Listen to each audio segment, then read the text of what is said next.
పార్వతీపురం మన్యం జిల్లా వారు వినూత్న ఆలోచనలతో మన వీధి మన బాధ్యత కార్యక్రమంలో భాగంగా గౌరవ commissioner T Ratnakumari, municipal sanitary inspector L Balakrishna మరియు మున్సిపల్ ప్రసాద్ ఆధ్వర్యంలో పురపాలక సంఘంలో ఉన్న 4వ వార్డును రెల్లి వీధి స్వచ్ఛ వార్డుగా గుర్తించి ఆ వార్డులో ఉన్న మహిళలతో మన వీధి మన బాధ్యత కార్యక్రమాన్ని నిర్వహించి తమ ఇంటి నుండి వచ్చిన వ్యర్థాలను ఆరుబయట కాలలో పారబోయకుండా తమ ఇంటి నుండి వచ్చిన వ్యర్థాలను పారిశుద్ధ కార్మికుడికి తడి చెత్త, పొడి చెత్త మరియు ప్రమాదకరమైన చెత్తలను వేరు చేసి అందించాలని, తమ ఇంటి పరిసరాలను పరిశుభ్రంగా ఉంచుకుంటూ తమ వీధులను స్వచ్ఛ వీధులుగా, స్వచ్ఛ వార్డులుగా తీర్చిదిద్దడానికి సహకరించాలని స్థానిక ప్రజలకు అవగాహన కల్పించడమైనది.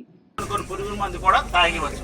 నిన్న మీరు చూసారో లేదు, మొన్న పేపర్లోని ఏమిటంటే అబ్బాయి మా గవర్నమెంట్ హాస్పిటల్లో ఉన్నాడు, వాడికి దాహం వేస్తుంటే ఆమె నీళ్ళు అనుకొని స్పిరిట్ ఇచ్చి 2 గుడకలు వేసేసరికి చనిపోయాడని ఈనాడు పేపర్లోనే చదివాం.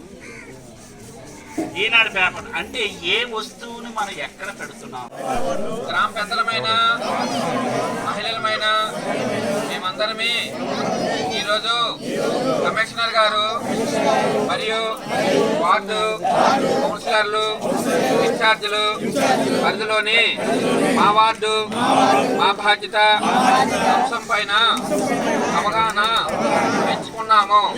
రేపటి నుంచే మా నిజ జీవితంలో బాధ్యతలన్నీ పోషించి మా ఇంటి చెత్త మా బాధ్యతగా, మా వార్డు మా బాధ్యతగా పాత్ర పోసామని ఇంత మూలంగా పాటిస్తూ ప్రతిజ్ఞ చేస్తున్నాం.